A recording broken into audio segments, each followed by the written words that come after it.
Dulu mah nggak ada. Orang ngajinya siang ketemu langsung sumber hukum Rasulullah Shallallahu Alaihi Wasallam.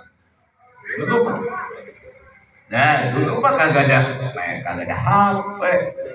Ya mau ngayap orangnya cuman itu doang rumahnya. Mau nongkrong di mana?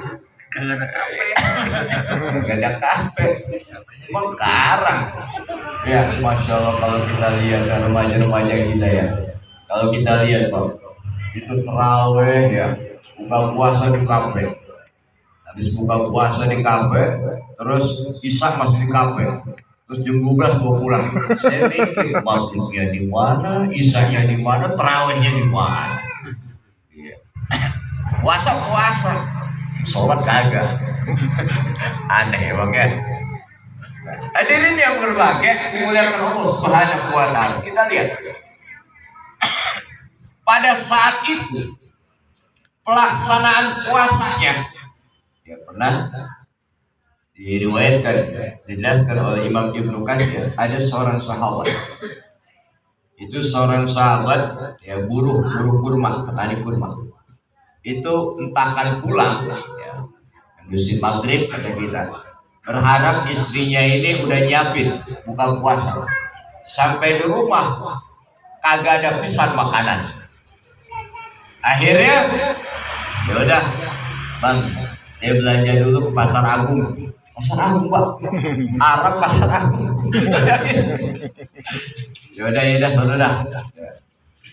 Saya saat itu namanya capek, lelah, ketiduran. Pulang ke rumah mau dekat isya, suami udah pules. Habis isya mulai puasa lagi sampai ketemu maghrib. Namanya kagak sahur, besok kerja. Masya Allah, besok kerja. Tadi ke kurma. Pas mau nyenggetin kurma, pala kunang-kunang Bang. Mata hitam pandangan. Akhirnya joprak. Apa joprak?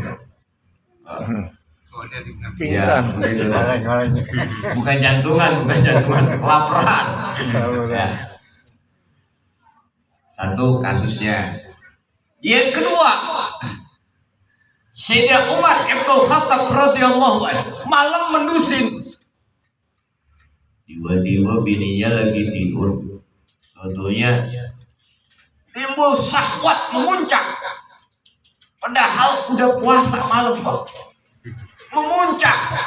Masya Allah. Ini namanya syahwat. Syahwat kan bukan nggak mandang puasa, nggak mandang duit.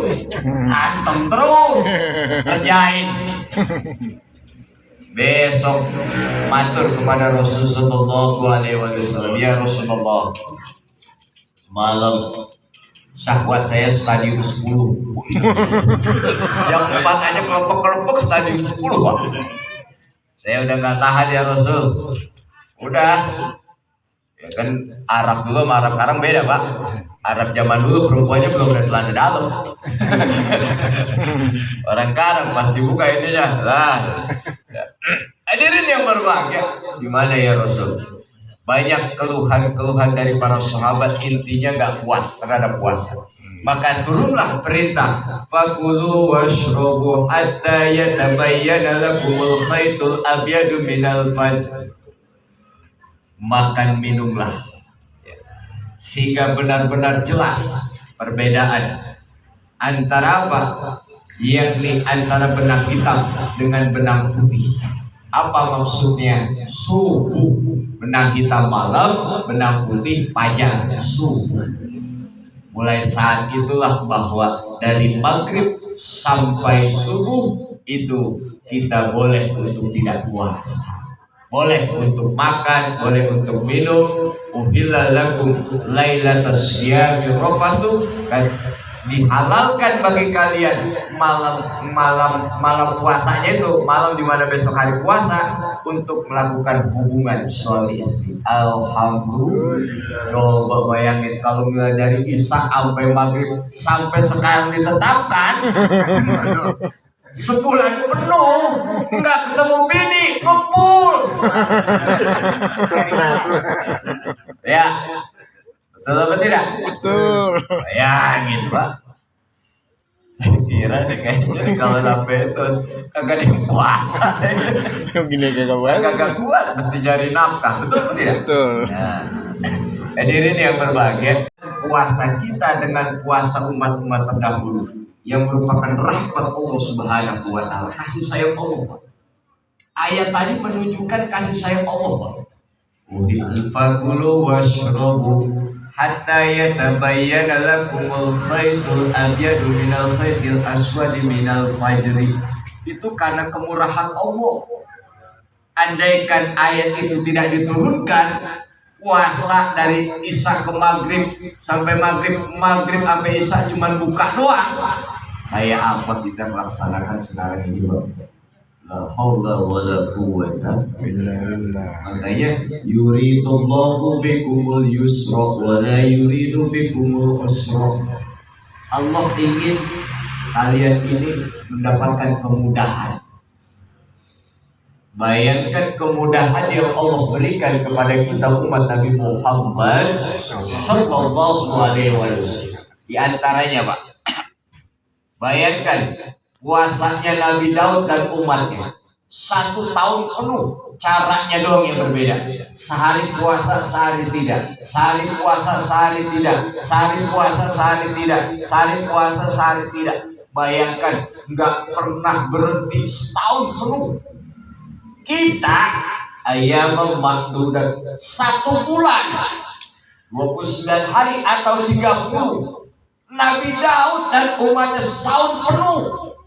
Kita cuma 1 bulan 29 hari 30, batal 27 hari. Jangan batal. Duanya awal doang itu puasa. Masya Allah. Pertama 2-3 hari. Kita keluarnya dari sana tuh. Aduh, ya Allah. Sambil itu nih. Kepada Allah yang insau menahan diri. Sayyidah Maryam puasanya nggak makan, nggak minum juga, nggak ngomong sama orang. Berat apa tidak kalau diterangkan ke kita? Bayangin, puasa umat terdahulu berat, Pak. Berat. Jangankan umatnya Nabi Daud, Sayyidah Maryam, umat Rasulullah di awal-awal bukanya cuma maghrib ketemu Isya. Itu terus puasa berat. Bahkan dilarang oleh Rasulullah. Rasul melarang puasa wisol untuk umatnya, termasuk karena rahmat Allah Subhanahu wa taala. Rasul pernah ditanya, ya Rasulullah, engkau melarang kami untuk melaksanakan puasa wisol. Puasa wisol paham? Puasa wisol nggak buka, Pak. Ya, dari buku saya mulai subuh nih, ketemu subuh lagi, Pak. Terus baru gitu lagi, puasa wisol namanya. Engkau melarang kami puasa wisol, sementara engkau melaksanakan ya Rasulullah. Apa kata Rasul? Saya beda dengan kalian. Allah yang memberi makan saya, minum saya. Jangan disamain. Inilah basyarul lakal manusia, tapi bukan manusia biasa. Kita puasa wisol, ya udah tahu kayak ikan mujair mau mati. Kalau gitu tuh, maaf. Orang dari subuh sampai maghrib aja kita, Pak. Ya. Jam 5 udah kayak ikan mujair lagi ngap-ngapan. Kerjaan kita apa? Nunggu maghrib. Maghrib ditungguin. Ya. Puasa ngapain sih? Kalau dikerjain nunggu maghrib. Jalan-jalan kita ngabuburit. Padahal banyak lunturkan menghapus pahala puasa kita banyak. Lebih maklum daripada saya yang jadi ini yang berbahagia. Apalagi perbedaannya adalah umat Nabi Muhammad SAW diperintahkan, walaupun perintahnya itu sunnah, sahur. Sementara umat-umat terdahulu Yahudi Nasrani gak ada sahur. Maka perbedaan antara kita dengan Yahudi Nasrani, puasa kita ada sahur. Dan sahur itu tujuannya untuk supaya siap kuat puasa. Berarti fisik arah. Masya Allah. Berarti kemudahan pertama dari tata caranya kita subuh sampai maghrib. Sebelumnya subuh isya sampai ketemu maghrib puasanya. Kita nggak bisa. Apalagi puasanya Nabi Daud, puasanya Sayyidah Maryam. Makanya yuridullahu bikumul yusra wa la yuridu bikumul usra. Allah menghendaki kemudahan, bukan menghendaki kesulitan. Cuman kita aja yang bikin sulit puasa. Betul apa tidak? Betul. Jadi kemudahan dari Allah Subhanahu wa taala. Kita Masya Allah ya. Walaupun puasa wajib itu kan cuma Ramadan. Walaupun jenis puasa wajib itu ada 4. Pertama Ramadan. Yang kedua qada Ramadan. Yang ketiga puasa nazar. Yang keempat puasa kafar. Tapi kalau kita lihat yang wajib cuma 1 Ramadan. Puasa qada Ramadan itu merupakan turunan Ramadan. Kenapa? Karena bulan Ramadan di situ ada halangan, ada uzur syar'i sehingga tidak puasa, maka dikodoh di luar Ramadan. Padahal itu kan puasa Ramadan juga, turunan Ramadan, betul tidak? Puasa kafaroh adalah yang itu kan kafaroh itu kan ada 3. Pertama membebaskan budak. Yang kedua nggak sanggup puasa 2 bulan berturut-turut. Ini kan kafaroh ini kan karena batal puasa karena bersubuh dengan istri di waktu puasa. Misalnya kalau syahwat jam 1 siang timbul syahwat stadium 10, mau tidak mau harus bersubuh. Saya kasih tahu triknya Pak supaya tidak terekam Allah. Apa triknya? Minum dulu batalin, sehingga batal puasa karena minum bukan karena bersubuh. Atau makan, ya. Atau ngopi dulu Pak. Hitungan Jangan subuh dulu baru ngopi, berarti batal puasa karena subuh. Jangan subuh dulu baru makan, berarti batal puasa karena subuh. Tapi kalau minum kopi dulu baru bersubuh, berarti batal puasa karena ngopi bukan karena subuh. Kalau karena ngopi tidak terkena kafaroh, puasa 2 bulan berturut-turut. Tapi boleh juga setubuh sambil ngopi. Kalau mampu balong. Ya, gimana kan caranya? Kalau mampu bisa ya. Ya, kira-kira jelas ya. Nah, ini tips dari ya. Untuk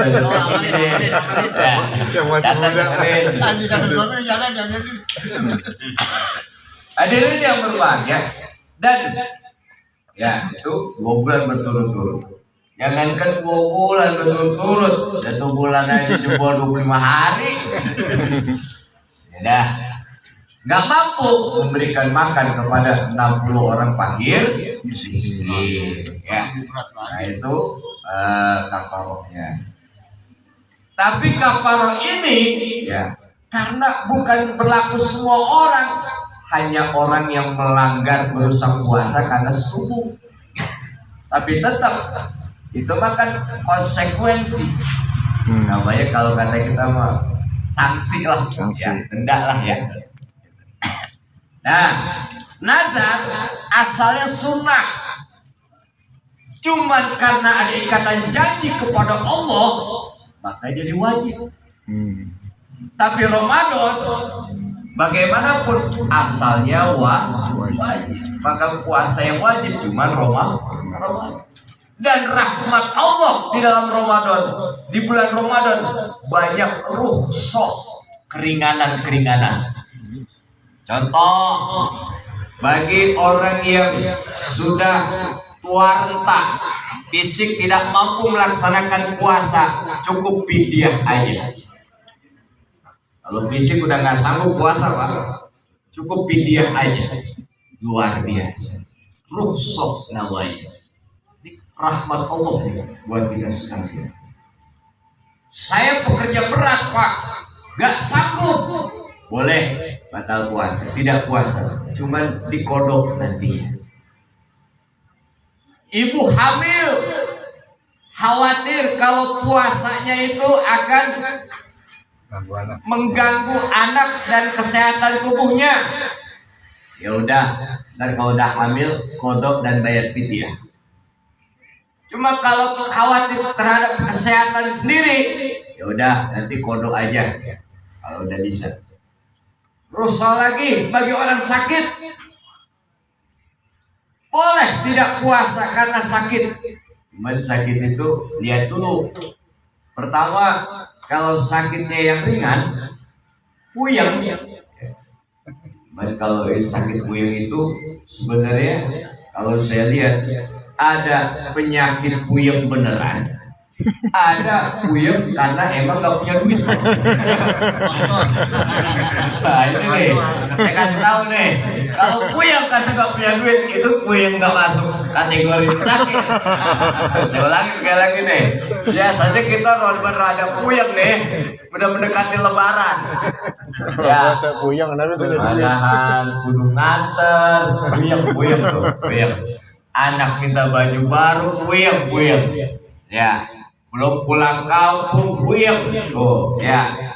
Terus lagi ntar di sono mertua udah ngomong mulu minta ini minta itu, puyeng kagak? Puyeng. Makanya jangan puasa, jangan lebaran, jangan Ramadan, hari biasa aja kamu ya.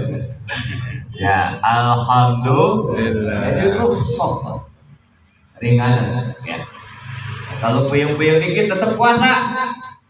Terus kalau misalnya sakit yang menyebabkan tayamum, demam, menggigil, kalau dilanjutkan makruh.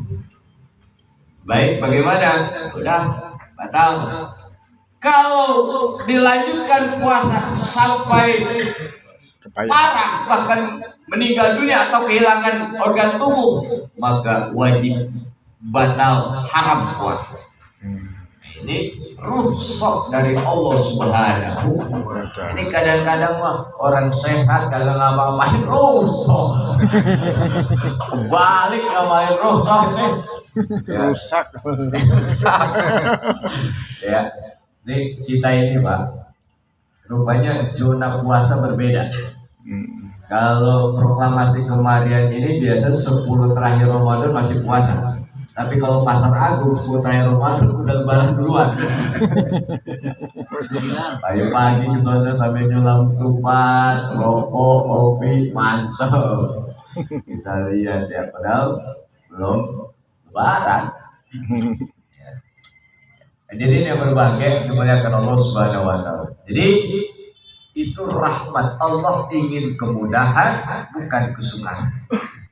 Jadi supaya menjadi pribadi-pribadi yang bertakwa. Bagaimana membentuk pribadi yang bertakwa? Tentunya lewat puasa Ramadan. Puasa yang bagaimana yang bisa melahirkan pribadi yang bertakwa? Puasa yang didasari dengan ilmu. Puasa yang didasari dengan ilmu. Kalau puasa asal goblek, masuk Ramadan orang puasa aja, puasa goblek gitu. Ya, nekat. Ya, tanpa bekal ilmu, tanpa ada bekal ilmu, ya modal saya pulang kampung ke Cirebon, kagak bawa duit, keleleran di jalan saya. Ya, model begitu. Kalau sekedar asal puasa ikut-ikutan aja, ini puasa gue puasa aja, anak puasa gue puasa aja, nggak enak, segoblek namanya. Kenapa? Sebab la'allakum tattaqun. Tidak semua orang puasanya memberikan pengaruh kepada ketakwaan, membentuk pribadi yang takwa. Lalu puasa yang Ramadan, puasa yang bagaimana membentuk pribadi yang takwa? Puasa yang didasari dengan ilmu. Ilmu apa? Pertama, fikih Pak. Karena berbicara tentang kaifiat, tata cara. Kalau kita kan mau bicara fikih kan udah tawakupan karang. Ya, tapi kan udah ngaji 2025 kan di awal saya katakan lebih banyak ingatnya daripada lupa. Alhamdulillah atau sebaliknya. Ya, ya pokoknya kalau lupa udah ingat aja yang lalu lah. Ya. Ada sih ingat, tapi yang ingatnya kayaknya lupa. Nggak lupa. Ya.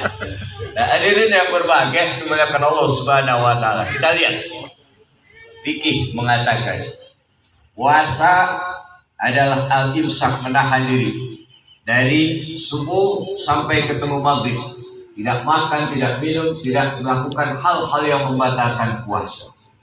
Dan betul sudah diatur sedemikian puasa, dari mulai waktunya, dari mulai tata caranya, bahkan di situ ada yang diajukan kesunahan takjil, kesunahan sahur dan lain sebagainya. Fikih yang berbicara. Tapi kalau cuma fikih doang, kita akan terjebak, Pak. Apa? Puasa hanya menahan haus dan lapar, belum membentuk pribadi yang takwa. Lalu ilmu apa yang mendukung? Ilmu tauhid. Biasanya rata-rata tauhid itu adalah membahas, menekankan kepada orientasi, tujuan. Dan orientasi ini biasanya diikrarkan dengan niat. Nawaitu shawma qadi an adai fardhi syahri Ramadan hadhi sanati imanan wa ihtisaban lillahi ta'ala. Saya niat puasa esok hari dalam rangka melaksanakan kepaduan bulan Ramadan di tahun ini, didasari dengan keimanan kepada Allah dan mengharapkan pahala dari Allah. Semata-mata saya kerjakan lillahi ta'ala. Dalam konteks tauhid, lillahi ta'ala, melaksanakan perintah Allah. Ya ayyuhalladzina amanu kutiba alaikumussyam kama kutiba alal ladzina min qablikum la'allakum tattaqun. Melaksanakan perintahnya, menjalankan puasanya dalam rangka melaksanakan perintahnya, berarti kita mengabdi dan menyembah Allah Subhanahu wa taala. Menyembah Allah Subhanahu wa taala dengan cara kita mengesakannya, tiada Tuhan kecuali Allah Subhanahu wa taala. Berarti pertama yang harus ditanamkan adalah semata-mata untuk mengesahkan Allah. Perintah ini hanya datang dari Allah, bukan dari yang lain. Yang saya sembah hanya Allah. Melaksanakan puasa adalah dalam rangka menyembah Allah, dan Tuhan yang saya sembah hanya Allah Subhanahu wa taala. La ilaha illallah. Dasar. Yang kedua, lillahi ta'ala. Apa? Saya puasa bukan karena bini puasa. Saya puasa bukan karena anak puasa. Saya puasa bukan karena saya pengurus masjid. Gak enak gua pengurus masjid. Kalau gua gak puasa gak enak nih. Ya, udah gitu imam lagi. Repot ntar kalau jemaah tahu gua gak puasa. Ya, gak enak. Bukan karena ikut-ikutan, bukan karena tidak enak, semata-mata puasa dalam rangka memurnikan ketaatan kepada Allah Subhanahu wa taala. Memurnikan ketaatan kepada Allah Subhanahu wa taala. Bukan karena tidak enak, bukan karena merasa pengurus masjid, bukan karena pengen dimuliakan manusia, bukan karena pengen dipuji manusia, tapi betul-betul memurnikan ketaatan kepada Allah Subhanahu wa taala yang kita kenal dengan ikhlas. Jadi bukan karena pengen pamer, pengen dipuji, pengen mentang-mentang kita pengurus masjid, mentang-mentang kita imam, mentang-mentang kita suami sebagai kepala rumah tangga, bukan. Tapi benar-benar saya puasa karena perintah Allah, memurnikan ketaatan kepada Allah. Ini penting sekali. Nah, namanya ikhlas. Jadi ikhlas itu memurnikan ketaatan, Pak. Wa ma umiru illa liya'budullaha mukhlishina lahud-din hunafa. Tidaklah mereka diperintahkan kecuali untuk menyembah Allah. Dengan cara apa menyembah Allah? mukhlisina, memurnikan ketaatan hanya kepada Allah, bukan mencari kemuliaan manusia, penghormatan manusia, apalagi ikut-ikutan. Makanya kalau puasa Ramadan bukan karena tradisi, salah betul. Ini kan tradisi tahunan, entah kan datang Ramadan puasa, ya gue puasa, tradisi. Bukan, tapi niat memurnikan taat kepada Allah.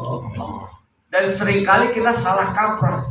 Ikhlas itu selalu dikaitkan dengan duit, sehingga orang mengatakan kalau embel-embelan duit, gak ikhlas tuh. Salah. Ikhlas itu memurnikan ketaatan, tujuan kita puasa hanya untuk Allah, bukan minta kehormatan orang. Ikhlas. Adapun puasa, adapun sholat, adapun apapun ibadah perlu duit.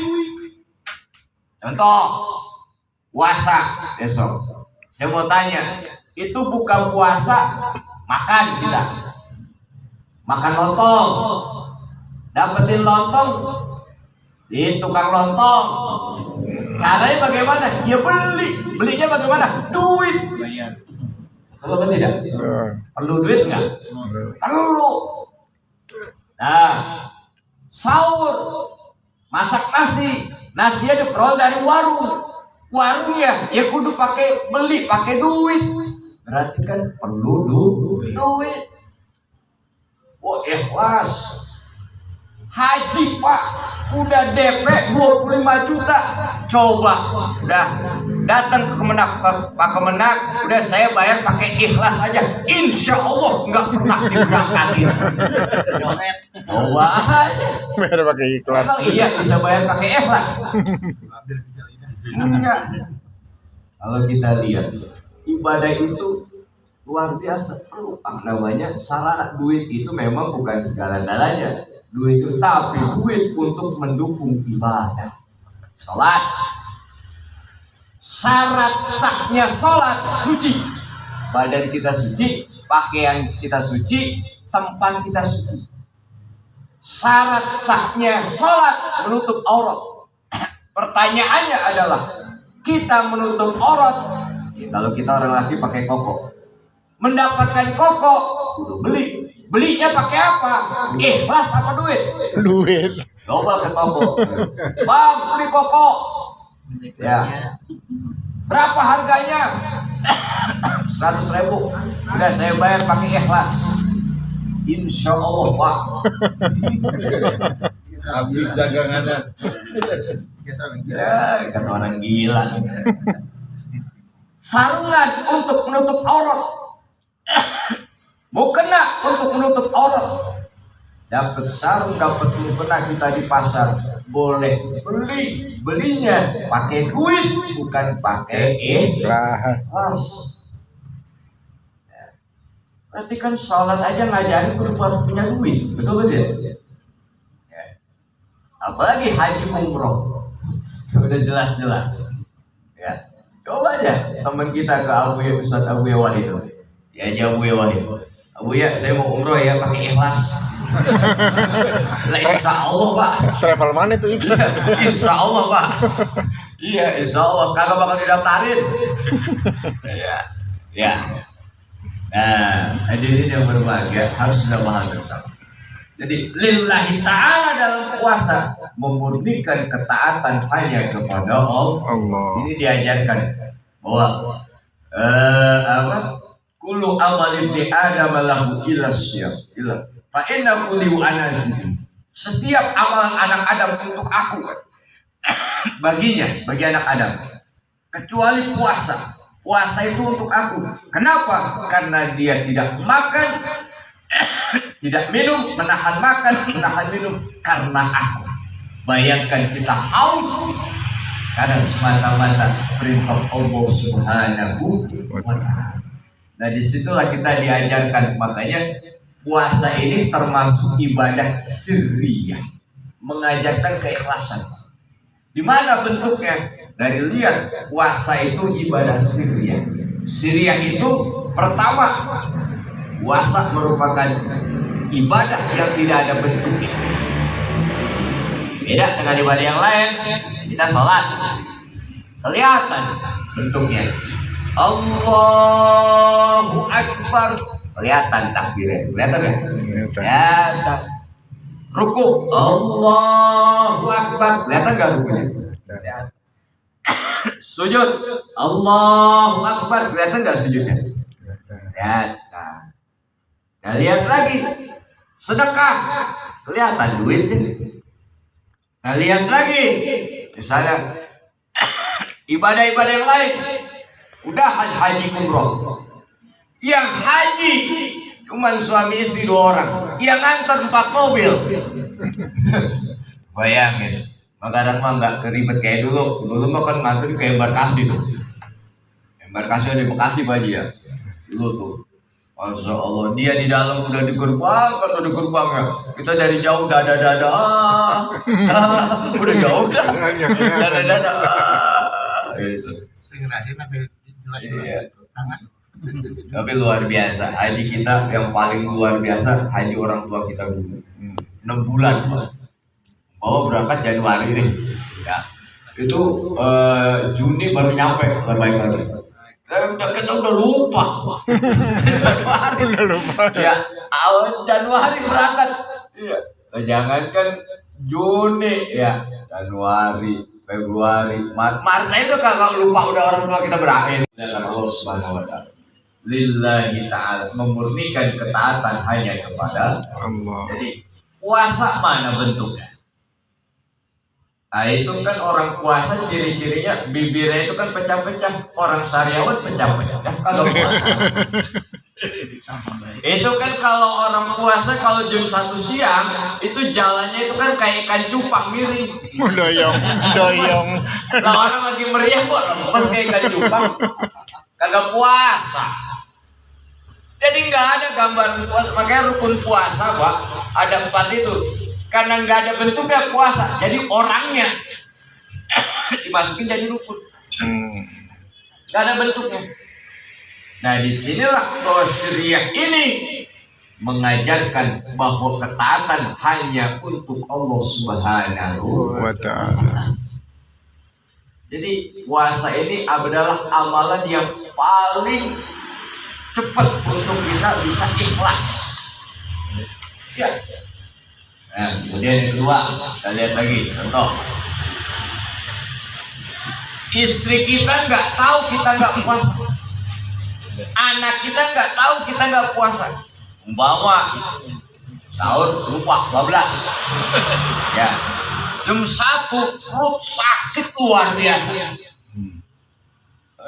Nyalain motor itu, memes berangkat. Kalau di Agung takut banyak yang kenal. Coba dikit. Jauhan dikit. Mampang. Iya bener. Mampang. Ya jauhan dikit Mampang. Nggak ada yang kenal. Masuk ke warteg Mampang. Kata mbaknya, Mas mau makan. Pelan-pelan Mbak, nggak enak. Halo, suasana puasa. Itu nasinya banyak apa dikit? Kunjung. Dendam. Sakit. Makan kenyang-kenyangnya. Pulang ke rumah. Jalan lagi biasa aja, tengkleng lagi Pak. Doyong. Puasa. Pertanyaannya, istri tahu nggak? Enggak. Anak tahu nggak? Enggak. Tetangga tahu nggak? Teman sepengurus masjid tahu nggak? Enggak. Tapi Allah tahu nggak? Tahu. Nah, Allah nggak jadi bohong. Disinilah makna syariah mengajarkan puasa untuk melahirkan pribadi-pribadi dari yang ikhlas. Nah, makanya ini baru dari sisi tauhid. Apalagi untuk membangun pribadi yang takwa. Oh, udah jam 10. Rupanya nanti aja dah kalau ini kita tanya jawab ataupun insya Allah kita ngaji puasa habis lebaran.